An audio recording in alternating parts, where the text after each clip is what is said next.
moment for the words to stop and the action to begin is just about here, and Adelaide's turn on a superb night with a place in the Grand Final up for grabs. Good evening everyone and welcome to AAMI Stadium in Adelaide for Network 10's exclusive coverage of this big preliminary final between Port Adelaide and St Kilda. Stephen Silvagni joins me. It's been a great build-up. We know about all the demons. The local newspaper says it's time for Port Adelaide. What do you reckon? I tend to agree. It is time tonight, and they have a window of opportunity tonight to make a grand final, and a loss tonight would be disastrous for the Port Adelaide Footy Club. We see the Saints and Port Adelaide players arriving there. What about the pressure on Port Adelaide? We know they've twice failed in the last couple of years. It'd be in the back of their mind, but they should come into this game with full of confidence. They've had four or five very good wins over the last month and a half, and obviously that should give them plenty of confidence at the first bounce tonight. They've had a great year, haven't they? That's for sure. The Saints, there's some interesting sidelight stories, isn't there, tonight? Fraser Gehrig, 98 goals, 2 for the 100. He struggled last time against Port. He did, but I'm sure that Terry Danaher would just be saying, listen, play the team game, work hard for your teammates around you, the 2 goals will come. The other story, of course, is Robert Harvey. His 300th game. There's his children, Remy and Connor, and his wife, Danielle. It's going to be a huge night for him. As we speak at the moment, the Saints players just coming back from their warm-up, heading up in towards the rooms. There is a late change. We'll get details on that in just a moment. Let's first of all go to the Port Adelaide rooms, and it's good evening to Mark Aiston. Yeah, good on you, Hutto. It's a bit eerie down here, I must say, and the reason it's eerie is because there's not a lot of noise, and the reason there's not a lot of noise is because the players are in that room right there, and Mark Williams is talking to them prior to tonight's big game. Look, seeing some of the players as I did half an hour ago or so, they were pretty focused. Mind you, there were a few nerves, but it's a very similar atmosphere to the one we experienced 2 weeks ago when they took on the Cats here at AAMI Stadium. The only difference here, Hutto, is that they get over the line tonight and they play in a grand final. It's a big difference indeed, Mark. As we speak, the Port Adelaide players have got a huge reception. They're heading upstairs. Listen, that is unbelievable sauce. Well, as I mentioned, there is some news from the St Kilda rooms, and let's get to Andrew Maher with the details. Thanks very much, Hutto. Era of quiet expectation down here, as there was last week. It's a very similar feeling about the St Kilda rooms. They know exactly what they have to do. The bad news, however, is that Aaron Hamill has not won his race to be fit for this game. He pulled up sore after his double session on Wednesday, will not take his place in the team. He will be replaced by Trent Noble. So repeating, Aaron Hamill out, Trent Noble in. Back to you.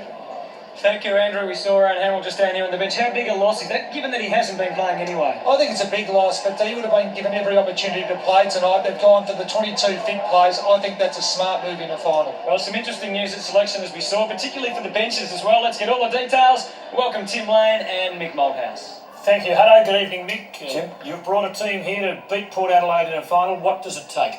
Well, I think it takes a supreme confidence, and St Kilda over last week should have that confidence about them.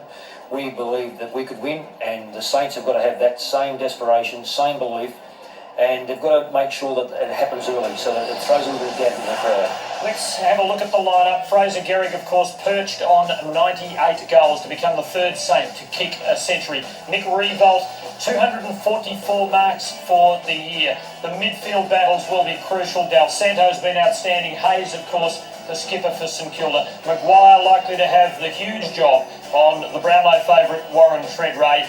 And across the last line of defence, Penny and Hudson to pick up the other tools for Port Adelaide. Now, Kosicki looks like starting in the first ruck. Harvey, the 300 gamer.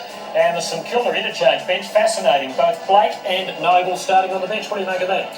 Well, it's almost like a safety. It's just in case things don't work out. I'm not too sure whether that is the way to go in finals. You've got to back the players in. If you believe they're going to be a ruckman's got a ruck. If he's a key back, you've got to be a key back. Strengths and weaknesses, and I guess St Kilda's strengths are almost cliched. Gehrig and Riewoldt up forward. Well, they do, Nick. Tim, they do. Nick Riewoldt and Fraser Gehrig, they were in awesome power last week. They look for each other. They feed off each other. If one is winning a centre forward, you can bet that the other one is on the lead up the ground, and of course Fraser can kick the ball from such a long way out. The other interesting thing was Stephen Mill. For a few weeks he was out of favour. He just lost all his form, lost his confidence. Last week he returned to that round between round 1 and round 10 form, and that spells danger for Port.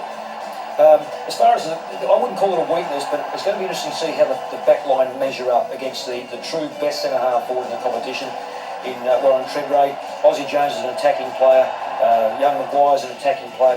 Penny's works pretty hard, but it'll be very interesting to see how that works. Interesting stats these. When the Saints have won this year, Gehrig's averaged 5.5 goals. When they've lost, he's averaged just over 1.5. Which is the chicken and which is the egg in that? Oh, we've got to get the ball to him. That makes a lot of sense. That if you can get the ball to him, he's going to mark it and he's going to kick goals.